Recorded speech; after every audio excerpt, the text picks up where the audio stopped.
Cardinal. That was part of it, also named after Cardinals. We're good? Yep. Hi all, my name is Cesar Nava. I'm one of the athletic trainers for Rochester Regional Health. We're very lucky to have Quentin Gause with us today, and he's going to be showing us a few things.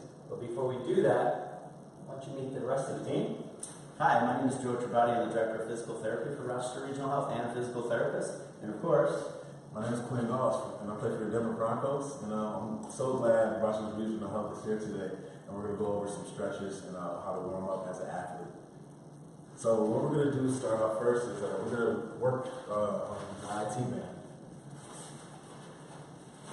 So at the Broncos, this is normally what we do to warm up. We'll start off in the IT band, so we'll start off, you start up at the hip, and then you want to roll all the way down to the knee. Roll it out. the IT band is that band of tissue and muscle on the lateral side or the outside of your leg, and it gets really tight for a variety of reasons. And one of the reasons why Quentin and many other athletes do this is because the IT band gets overworked quite a bit. Because depending on the angle of the knee, it actually acts as an extender and a flexor of the knee joint, so it gets overloaded quite a bit. Now, Quentin, when you turn around, we're going to ask, why do you do this? What is the benefit for you by rolling out the IT band? Well, rolling out the IT band, it helps just release some of that stress off the glutes and off the leg as well, because it's a muscle that's very thin muscle, and a lot of people don't hit it a lot, and you forget about it. And a lot of athletes may have injuries and stuff because they don't really pay attention to their body that way. So, I mean, I remember being at Rutgers, definitely like all the time, like make sure you hit your IT band, Quentin. Make sure you hit your IT band because you're gonna feel it on the field the next day if you don't. Because we had 2-day practices, so you gotta make sure you put the stress on that muscle. And it's, like I said, it's very thin, so. It takes away from your quickness, doesn't it? Yes, it does. No, it doesn't. It takes away half a step, right? Yeah. The thing is, because it's connected, one of the parts, it's two parts.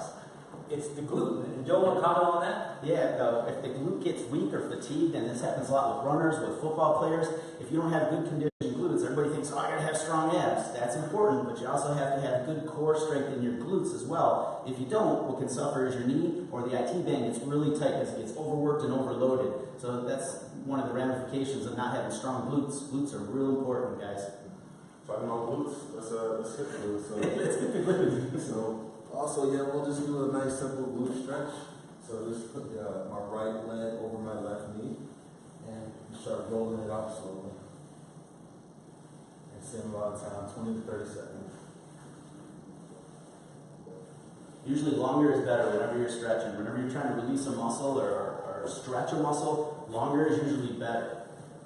Give your body a little bit of time to let it know that it is not hurting, that it is actually doing something with benefit. So the muscles will relax, and what happens is it allows you to get a better stretch once you do it longer. And breathe. Don't hold your breath. Holding your breath is counterintuitive to getting the muscle to relax. You don't want to cut off oxygen supply to those muscles. Breathe and relax. So Quentin, on those days where you don't have a foam roller, although that's probably rare, what do you do to stretch the glutes? So what I do to stretch the glutes, we'll do a counter stretch. Yeah. So we'll get on the table and you get a partner with you, and Yes. just make sure you have one of your legs down, and then your partner will put your foot over that knee and kind of keep that leg straight down, and then you have your other leg up on your shoulder. Like a figure 4. You want us to help you out with that? Sure. So let's go ahead. You want to do it? Don't worry. I'll take good care of you. If you hurt you, I can fix you. You will need like a. We need something over there. Yeah. Sorry.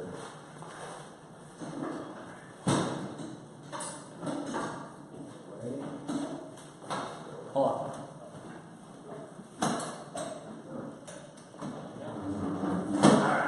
All right.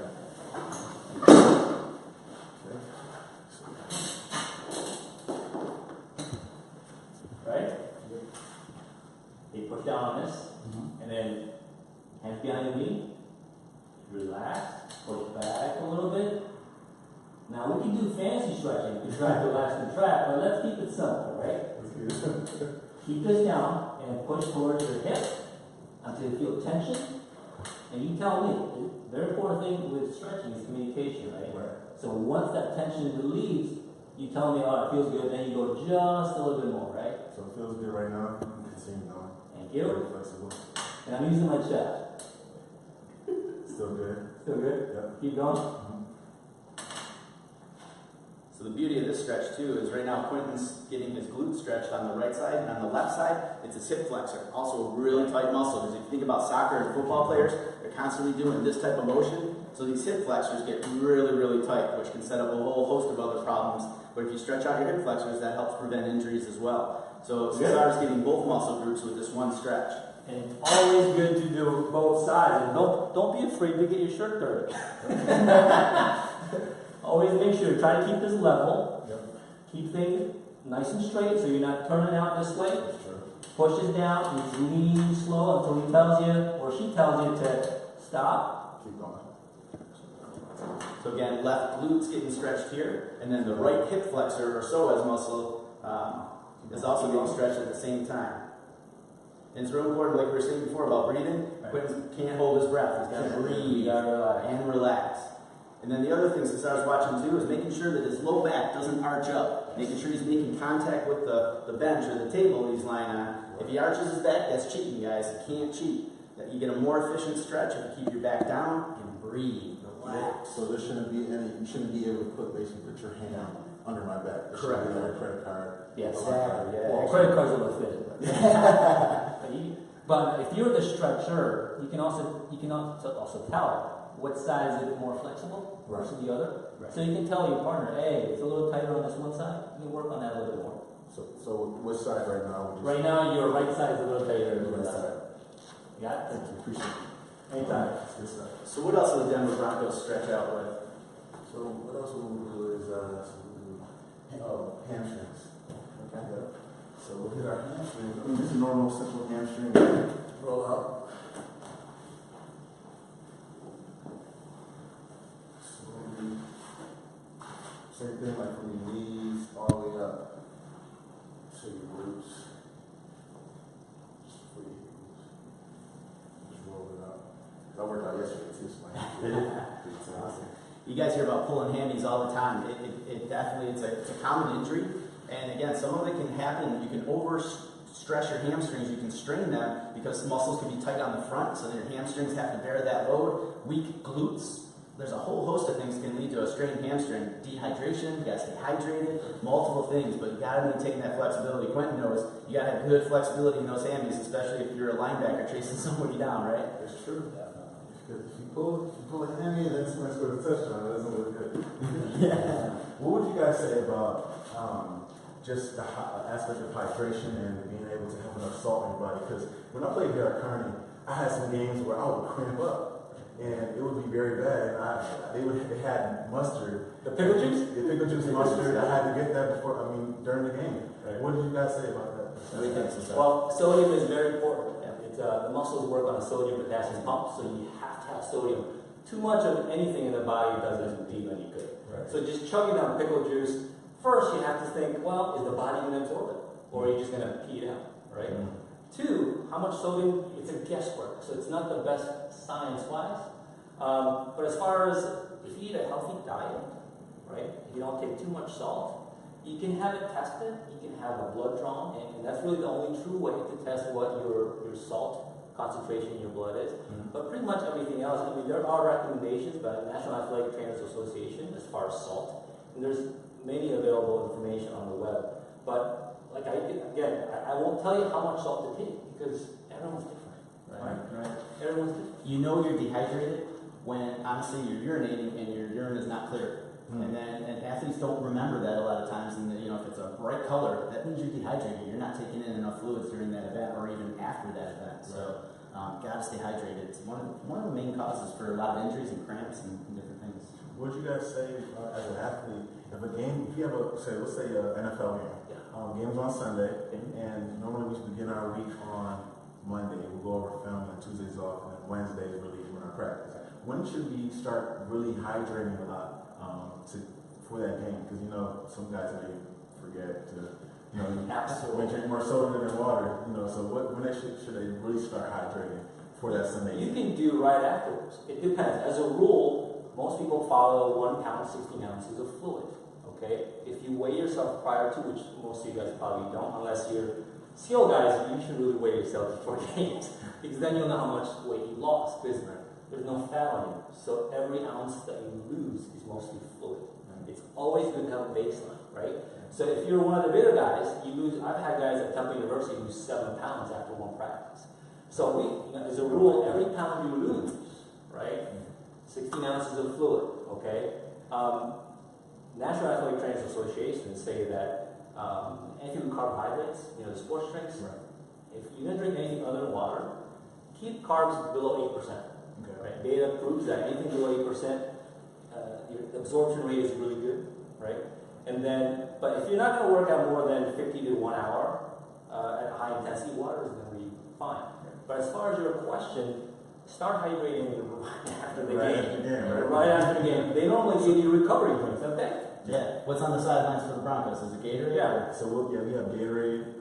There's pretty much Gatorade, and you have their salt packets as well. Yeah. And that's pretty much it. During the week of practice, we have different shakes. We have a low-calorie shake and a high-calorie shake. Okay. So the low calories, you definitely take before practice, and then high calories like after a lift, because we'll go right into lift after practice, or after practice is over, then lift. So you have choices. One of the tricks I found with salt depletion, when I was at Temple, the guys after practice, when they all dried up after sweating, they'll come in with a white haze on their arms. I don't know if you've ever seen that, or their legs. No, I have, yeah. Yeah, and that's salt deposit, right? Coming from Excretion. Yeah. Right? So next time you see someone like, oh my God, I got a white haze, Too much no, salt. I got ashy arms. Too much salt. Too much salt. It's not time to put lotion. It's time to.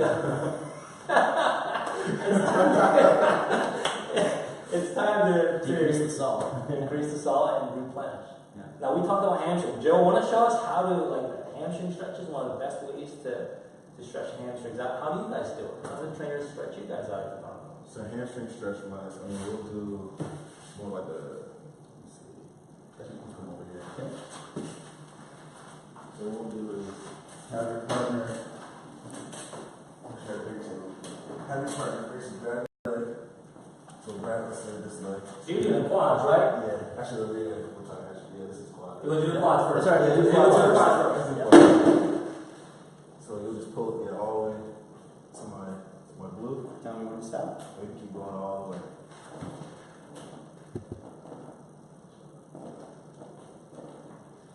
Trying to stabilize your knee a little bit. There we go. And then we'll reset, and we'll do 5 times of that. Okay. And then if you wanted to get in a little bit of the hip flexor at the same time, I would stabilize here.